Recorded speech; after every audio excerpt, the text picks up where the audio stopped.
Hey, I'd like to welcome you to another episode of Money Matters Top Tips for Success, where each and every day I bring on new business owners, entrepreneurs, and executives and have them share their top tips for success with you. My name is Adam Torres. You can follow me on Instagram at AskAdamTorres to keep up with my book releases, book tour schedule, signings, all that other good stuff. Always love to connect with you there. And as always, if you'd like to apply, become a co-author of one of my upcoming books, just head on over to the website, moneymatterstoptips.com, and click on Become an Author to apply. All right, so today I have Daniel Kidd on the line, and he is a real estate agent over at Five Pillars Realty. Daniel, welcome to the show. Hey, Adam, thanks for having me. So I'm excited to get into what you're doing over at Five Pillars Realty and how you're helping your clients. But before we do that, let's get a little bit further into your background. So how did you get started in your career and in business? So the way I got started, of course, I ended up here because I was in the military when I arrived here. I was stationed at Fort Bragg to begin with. And after I'd been here for a few years, I ended up getting a little bit more interested in investing in general. So it was about the time I had paid off all of my student loans and things like that. I had a little extra cash. My brother and a few other friends started, they were talking about different things when I would go home. And it was really just when I found out that one of my friends was about to make just over $250,000 that year, that I really just kind of took a hard look at myself, and I was like, I'm still living very much how I lived when I went through college, without that much indifference. So it was a reality check for me, and I really just kind of dove into a number of entrepreneurial endeavors. So I originally tried to build an app. I even tried my hand with network marketing and Amway for a few months, and but ultimately, just through all of the reading and everything I was doing, it kept bringing me back to real estate. And that's really where I got linked in with Shelby and Five Pillars and all of that. I talked to this lady. She was a career transition specialist. I mentioned real estate, and she's like, "You have to talk to Shelby." And I was like, "All right." So I reached out to Shelby, and she came and met with me, and it really just grew from there. I was at first a client. We put a few properties under contract. I was the stereotypical terrible investor. I, pulled out of one of them, only closed on one, but of course, she was willing to work with me because I was bringing a lot of energy to it. And that's really how I got started. And it was a few months after that, just because I was attending all of the meetups that she was hosting, the Pints and Properties and stuff like that. She was like, "Hey, I have this other person interested. We have some admin. We're looking to start a real estate team. Would you consider joining?" And I had slowly started to drift away from wanting to continue a career with the military, and I was looking at a few other options. But when she presented me with that, real estate was such a big part of my life at that point. I was just like, absolutely, I'd love to do that. So I started taking weekend classes right away, and I got my license January 1st of last year. Oh, my gosh, Daniel. First of all, congratulations, and I love your story. It's awesome. So you kind of you caught the real estate bug little by little. It just kind of nipped at you a little bit, and then you went further, and then you're like, wait a minute, I'm spending all my free time, and I know this because I've gone through the same type of phase where I was like, wait a minute, I'm spending all my time looking at properties. On the weekend, you were probably driving to properties, right, doing drive-bys. You were, I'm guessing, and you add the meetup part to it that she presents you this opportunity. You're like, well, I'm already doing it anyway, right?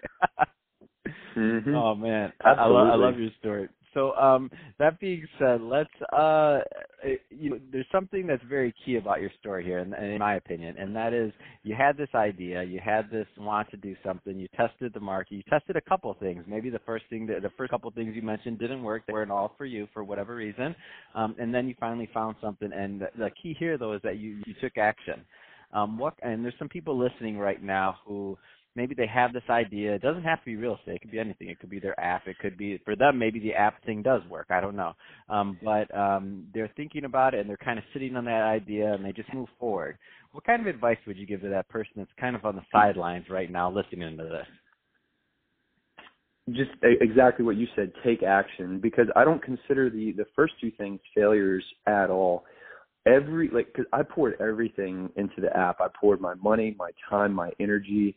I figured out a number of ways to do things I'd never done before. I mean, simple things, right? Like you go to GoDaddy.com and you save yourself a domain name. You also make an email address that matches it. Just all those little things I'd never had to do before that I really took away from the amount of effort and energy that I put into it. So it's really hard to waste effort and energy, completely. You're going to take something away from it. And same thing with Amway. Amway is just like every other, tiered profit share group that's out there, or any sales company that's out there. They're going to have the same 30, 60, 90. They're going to have all of the same onboarding procedures. So if you're ever looking to do sales, it doesn't hurt to commit very, very fully to whatever sale you're in at the time, and maybe later you'll branch into something you're more passionate about. But the skills and the architecture of the framework that you need to start out to be successful, will be there because you've already put in that time. No, that's awesome. Let's switch it up, Daniel. I do want to get into what you're doing over at Five Pillar Realty. So tell us a little bit more about the business, please. So how it kind of started off was I was kind of dual hatting, maybe even triple hatting some things. I was taking mostly investor clients, but of course, just to pick a couple larger commissions, you're still going to do your residential. And it just kind of slowly morphed to where my buyers list grew big enough to where I was really able to stray away from residential almost entirely. I still really like to help people find multifamily to house hack with their primary occupancy home loans, FHA, VA, anything like that, and help get them started that way as well. But kind of drifting away from the single family for a family type of a model, and really kind of getting into where I can find ways to collect data pools on properties to be able to push out to investors that they might otherwise not have access to include the MLS to a certain degree. I create certain searches that, have a higher chance of, success rate and stuff like that. But where I'm really finding a lot of success, especially lately, is completely off MLS. So that's going out to wholesaler meetups, meet pretty much all of the wholesalers, anybody that's trying to push property in any way, shape, or form that's not on the MLS. And, I could do this by calling FSBOs. I could do this by any number of means, but currently my favorite is to work with wholesalers. I get them to send the listings, and I push it out and add a fee to that. And that's where I'm doing most of my transactions. That's how I'm helping them to close out their transactions. Just because wholesalers sometimes don't have the best of buyers lists, and they usually 9 out of 10 times do not have a good admin base. So I have both of those things. So I really like to take the contract and help them by letting my admin, carry it to close for them, and then, help just get the entire thing closed out. Any kind of trends you're noticing in the market, just from your vantage point, because you're also on the research end. Any kind of trends you care to comment on? One of the, I don't even know if I would call it a trend, maybe just like a fallacy that I had found myself believing until I had turned over a few little things. At first, I thought that my market was straying away from what I thought it used to be. So when I originally got into it, prices were actually still very, very low, and you could still burr pretty easily. You could still flip. You could still find duplexes for $60,000, $70,000 even 2 years ago. And all of that on the MLS was kind of changing, and my mindset was kind of changing with it. And it wasn't until I really started digging into things like wholesalers and courthouse auction properties and things like that, where I really just realized that there's always deals to be found out there. And, if you're not finding them, you're just not looking hard enough. That's awesome. Any type of markets that you prefer? So meaning that you specialize in. So if somebody's listening to this, they're obviously they're saying, okay, Daniel, they like your backstory, they know what you do, they know that you're going over and above scouring for properties. What markets do you like? Right now, Fayetteville, and if anybody would like to try to reach out to me and check out some of the properties and some of the numbers I'm looking at. They really are excellent right now, especially if you're looking to burr and you're not afraid to do it out of state. We have a great pipeline set up here. We have contractors we love. We have property managers we love.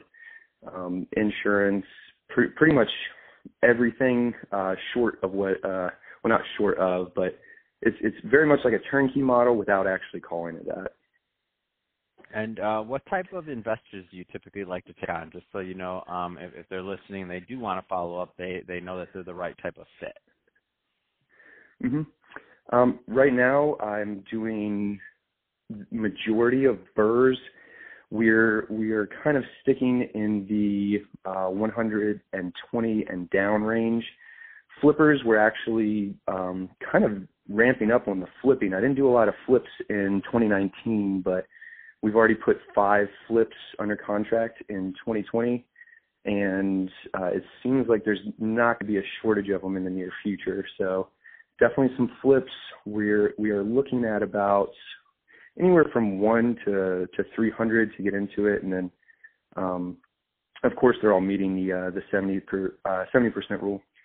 So anybody that's looking to flip, and the house hacking, it's here, it's available, but of course you'd have to be moving here for that to really apply. So that's probably the skinniest out of those 3. And if somebody just wanted to, if there is another strategy they were looking for, perhaps some type of turnkey or something like that, we are finding certain properties that are somewhere in the burr range while they're turnkey. So $100,000 property, you can buy it for about 75, and it's turnkey sometimes. So even if you're trying to avoid the rehab, we can probably still work with you. Fantastic. So Daniel, what's the best route for somebody to follow up and connect to learn more? So they would just need to go either to my Instagram, Real Estate with Daniel Kidd, or they can just find us at fivepillarsrealty.com. There's a couple ways to reach us through that website. Or if they happen to already be following anyone from the team, if they mention my name or anything like that, or even just an investment strategy, they might end up getting me that way. But the quickest way would definitely be Real Estate with Daniel Kidd, or just go to the website. That's awesome. Well, hey, Daniel, really appreciate you coming on the show today and sharing more about your background and all the great work that you're doing over at Five Pillars Realty. And to the audience, as always, thank you for tuning in. Hope you got a lot of value out of this. If you did, don't forget to subscribe to the podcast, leave me a review on the Apple iTunes Store, do all those great things we do to support our podcasters. I really do appreciate it. And Daniel, thanks again for coming on the show. Awesome. Thanks again for having me.